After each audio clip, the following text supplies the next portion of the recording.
whoever did this, I can kill it.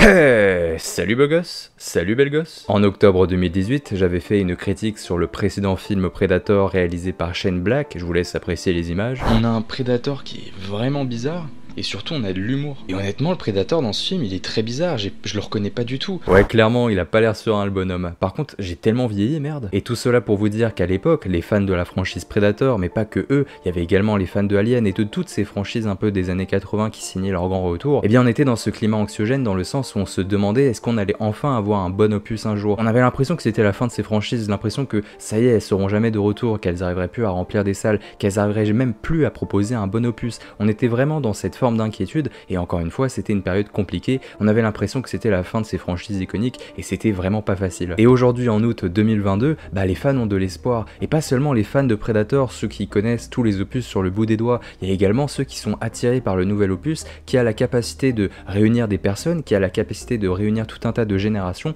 qu'on connaisse la franchise Predator ou non, et donc d'y intégrer un nouveau public, de nouveaux venus qui pourraient tomber amoureux de la franchise, et donc en même temps qui découvrent les anciens opus. Du coup, c'est tout un tas d'enjeux différents qui se mélangent, et qui fait qu'il y avait beaucoup d'attentes derrière ce nouvel opus qui se nomme Prêt. Et en fait je pense que le mot qui définit le mieux Prêt, c'est vraiment l'espoir, l'espoir d'attendre quelque chose de nouveau, l'espoir de voir renaître la flamme de Predator et de cette icône de vraiment de la pop culture. Et donc je pense que cet aparté était essentiel pour que vous compreniez bien mon état d'esprit quand j'ai pris la télécommande et que j'ai mis play lorsque j'ai débuté ce nouvel opus. Et bref, on va passer rapidement à la critique parce qu'il y a quand même pas mal de choses à dire, c'est parti. Si certains le surnomment à juste titre Predator 5, Prêt est une œuvre alléchante nous proposant de suivre le personnage de Naru au plein cœur du début du XVIIIe siècle. Appartenant à une véritable tribu guerrière, Naru souhaite entrer dans la légende tout en protégeant son peuple. Elle va alors avoir une chance pour devenir ce qu'elle souhaite, par la présence de l'une des races les plus combatives de l'univers, l'arrivée d'un Predator. Ce nouvel opus de Predator brille vraiment par sa simplicité, c'est-à-dire que nous avons un opus qui reprend des codes un peu basiques de la saga. On va voir une menace qui va devenir de plus en plus hostile face à des personnages qui sont de véritables guerriers, qui doivent perfectionner leur méthode même s'ils savent en quelque sorte se battre, dans un environnement un peu anxiogène qui devient progressivement de plus en plus hostile face à une sorte d'affrontement final. Et c'est également dans sa forme que l'œuvre se révèle assez simpliste, avec une forme de quête d'héroïsme assez traditionnelle, la construction d'une héroïne, d'une femme qui doit prouver aux autres qu'elle est capable de combattre, qu'elle est capable d'être une meneuse en quelque sorte, et surtout qu'elle est capable de se surpasser et de détruire la menace. Et en fait, le génie de Prêt, c'est vraiment d'utiliser ces codes assez simplistes, cette base extrêmement simpliste encore une fois, pour créer son propre univers, pour créer ses propres codes, et cela va commencer avec vraiment une œuvre qui a du charisme, mais vraiment qui dégouline de charisme du début à la fin, et on va commencer avec l'héroïne qui est pour moi le plus gros point fort du film. Parce que l'héroïne que vous allez avoir dans cet opus, elle est tellement attachante, et j'ai pas peur de dire, c'est sûrement l'une des héroïnes les plus attachantes de l'ensemble de la franchise. Enfin on a un caractère, enfin on a quelque chose qui se dégage vraiment d'un personnage dans Predator, et surtout je trouve qu'on a un personnage qui est différent de ce qu'on a l'habitude de voir, à part le simple fait qu'elle est une guerrière, là on a une guerrière qui doit prouver aux autres, qui doit vraiment marquer un aspect évolutif, et du début à la fin on a vraiment une évolution qui se progresse au fur et à mesure du personnage, et rien que pour ça on est obligé de s'y attacher, on s'attache à elle, on a peur pour elle, et on a hâte de la voir évoluer dans cet environnement devenant de plus en plus hostile sous la main du Predator, le petit coquin. Et ce que j'ai trouvé fou, c'est qu'à certains moments on va utiliser le Predator comme un prétexte pour faire évoluer son personnage. En fin de compte on a presque l'impression que s'il y a le Predator, c'est par rapport à elle, par rapport à l'héroïne, et pour voir justement comment elle va agir en conséquence. Parce qu'en fin de compte l'aventure est un prétexte, et le Predator aussi, c'est un moyen pour marquer l'évolution du personnage, et surtout pour qu'on constate en tant que spectateur la façon dont ce personnage va agir, et la façon dont elle va combattre le mal en quelque sorte. Et ça j'avoue que c'est super bien utilisé, on ramène le Predator pour quelque chose, et pour qu'il y ait une incidence sur le spectateur, et surtout pour les personnages qui composent cette magnifique aventure. De même que le film va marquer son charisme avec l'environnement. On pourrait se dire, on est dans une forêt, c'est pas très original, mais on a une forêt qui est un brin canadienne si je puis dire, il me semble que ça a été tourné dans une forêt canadienne, mais je dis peut-être une énorme erreur. Donc déjà ça permet de faire évoluer la forme de la forêt, mais surtout qu'on est dans une époque différente où la nature est plus menaçante, où la nature est plus prononcée, et du coup le réalisateur il va s'amuser à développer tout un tas de plans différents. C'est une ode au voyage en fait ce Prêt, c'est vraiment une ode au voyage où on va se balader d'environnement en environnement, on va passer de choses un peu plus différentes au fur et à mesure du récit, et surtout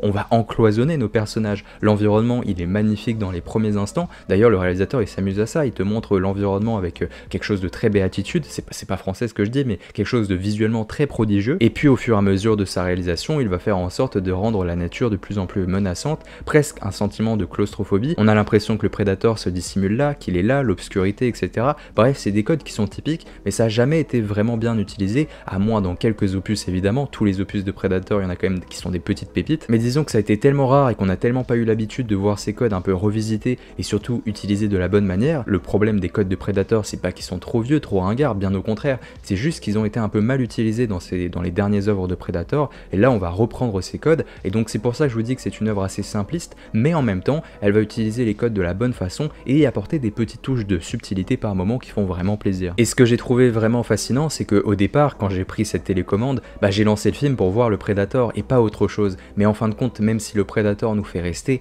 ce qui nous fait rester, c'est vraiment l'histoire, l'environnement et surtout le personnage principal. Et du coup, c'est vraiment incroyable de faire ce revirement de situation, de faire en sorte que en fin de compte, t'es pas forcément là que pour le méchant, t'es là aussi pour le personnage principal, et du coup, il y a un peu ce sentiment inverse qui se fait, et encore une fois, ça joue avec le spectateur, j'ai trouvé, et que c'était vraiment une bonne chose. Évidemment, même si nous restons principalement pour l'évolution du personnage principal, et pour le plaisir de découvrir la réalisation et les multiples environnements du film, une œuvre qui a la prétention de s'inscrire dans la franchise Predator n'est absolument rien sans la présence de notre prestigieuse figure légendaire. Et je pense sincèrement qu'à ce niveau, vous pouvez être rassurés. La mise en scène de ce film est absolument prodigieuse. Pour moi, c'est vraiment la plus grande force du film, et rien que pour ça, il faut applaudir en quelque sorte. C'est-à-dire que nous avons un film qui tente à la fois de séduire les fans, ceux qui connaissent les scènes de Predator de la franchise sur le bout des doigts, c'est-à-dire qu'on va voir des scènes, on a le sentiment de les avoir déjà vues, et puis tout d'un coup, comme cet élan de nostalgie disparaît parce qu'il y a une forme de surprise qui pointe le bout de son nez, il y a quelque chose qui retourne la situation pour créer de la surprise, y compris pour des personnes qui connaissent la franchise sur le bout des doigts. Et à l'inverse, il y a également un processus de balance, si je peux appeler ça ainsi, c'est-à-dire qu'on plaît également aux fans,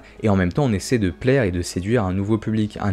qui n'est pas du tout habitué au code de la saga. Comment on va faire en sorte qu'il s'accroche à cet univers de Predator? Eh bien on va travailler le film pour le rendre l'univers séduisant, pour créer une mise en scène forte, et ça va tourner autour du Predator évidemment. Ce qui fait que c'est profondément génial parce que tu vas surprendre à la fois les fans de la saga, et tu vas également surprendre ceux qui n'ont jamais vu un seul opus de Predator, ce qui est sûrement le cas d'ailleurs. Et ça va rendre l'univers Predator charismatique, ça va permettre peut-être, et j'espère vraiment que ça va le faire, c'est-à-dire que ça va permettre d'ancrer la franchise dans des nouveaux esprits, et peut-être qu'ils vont se plonger dans les anciens opus. Et après, c'est une ouverture que je trouve parfaite, parce que c'est vraiment un film accessible, avec un brin de complexité par moment qui peut plaire à peu près à tout le monde, et qui en même temps, pour ceux qui cherchent une petite expérience qui diffère un peu de ce qu'ils ont l'habitude de voir, il y a un mélange qui est absolument parfait, et c'est un mélange qui est subtil, puisqu'encore une fois, ça va permettre de regrouper un ensemble de publics différents autour d'une seule et même œuvre, et ça j'adore. Et donc pour ce fait, elle va tout simplement utiliser le Predator, qui est donc évidemment l'une des plus grandes forces du film, même si avant tout, le Predator est une forme de prétexte pour le personnage principal. Le réalisateur, il aime le Predator, mais il l'aime tellement, il va l'iconiser, il va le rendre effrayant. À chaque fois que le Predator apparaît, vous êtes sûr que vous avez une scène légendaire, et c'est même pas une blague, c'est qu'il y a une iconisation qui est telle que tous les plans sont réfléchis. T'as même l'impression à certains moments que le film n'est pas du tout réfléchi, mais hop, ils ont réfléchi uniquement quand il y avait le Predator devant la caméra. Et en plus, ils innovent avec le Predator, c'est-à-dire qu'encore une fois, c'est ce que je vous disais, on se sert d'un truc où tu penses que tu connais déjà tout, c'est-à-dire que les fans, ils s'attendaient pas à avoir de l'innovation sur le Predator. Et là, oui, on te ramène le Predator tel qu'il est, tel que tu l'aimes depuis le début, mais on va t'y rajouter des éléments qui vont t'inculquer de la surprise. Le Predator, c'est un rétro, c'est-à-dire que on a vu le Predator agir des centaines d'années avant, et donc on a une sorte de gap technologique, ce qui fait qu'on a une sorte de rétro Predator qui est en plus de cela extrêmement effrayant, qui a un style avec une espèce d'armure et notamment un casque qui rappelle presque de l'ivoire, presque de l'ossement, enfin c'est vraiment terrifiant je trouve. Et donc on va te présenter un Predator qui a vraiment un style à lui, qui a presque un style de combat qui lui est propre par moment, on te l'iconise et en plus de cela on te le rend charismatique, et t'as peur du Predator, t'as pas envie de le voir venir, en fait t'as envie de le voir venir, mais en même temps tu sais que quand il est là, c'est pas pour déconner. Et tout cela permet de gonfler le charisme de l'œuvre, et je parlais au tout début de la vidéo de l'environnement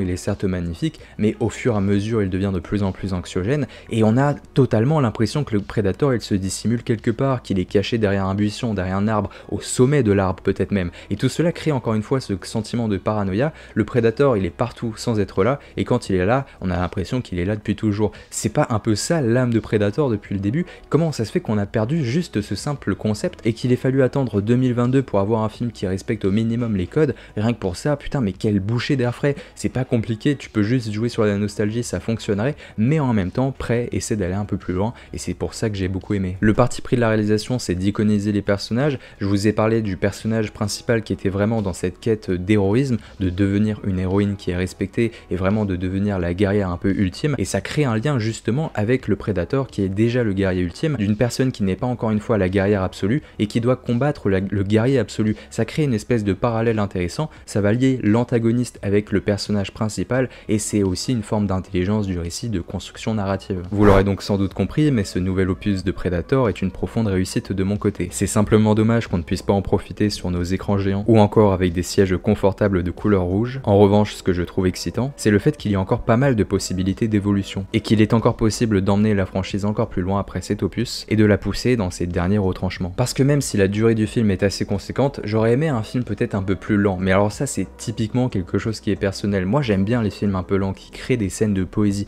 qui créent des scènes un peu en dehors du temps, presque dans un délire de contemplation. Et à certains moments, on titille un peu ce délire contemplatif avec Predator, enfin avec Prey, excusez-moi, je m'embourbe dans les noms. Parce qu'à certaines scènes, il y a vraiment de la poésie, de la mélancolie, vraiment un aspect presque contemplatif, et j'adore ça, et j'aurais aimé que ça aille un peu plus loin dans certaines scènes, que le réalisateur ose encore plus le faire et le produire en quelque sorte. On sent qu'il a pas trop envie de le faire pour pas ennuyer le spectateur, parce qu'il a derrière une franchise qui est vraiment populaire. Mais vraiment avoir un opus plus long, plus lent, plus mélancolique, et qui impose vraiment un aspect contemplatif avec l'univers de Predator, mais moi j'en rêve vraiment. Et c'est également la même chose par rapport à l'univers de Predator. Dans ce film, ce qui est vraiment charismatique, c'est l'ambiance, l'environnement, l'époque aussi un peu plus lointaine par rapport à notre civilisation. Et donc déjà là, ça rend le film charismatique, mais j'aurais aimé que ça aille plus loin et qu'il utilise le charisme de la civilisation des Predators pour vraiment constituer quelque chose d'encore plus solide. Et c'est vrai qu'il y a une direction où j'aimerais bien que aille la franchise, c'est déjà qu'on a avec Prey une ode au voyage, à vraiment cette idée de déplacement dans des environnements différents.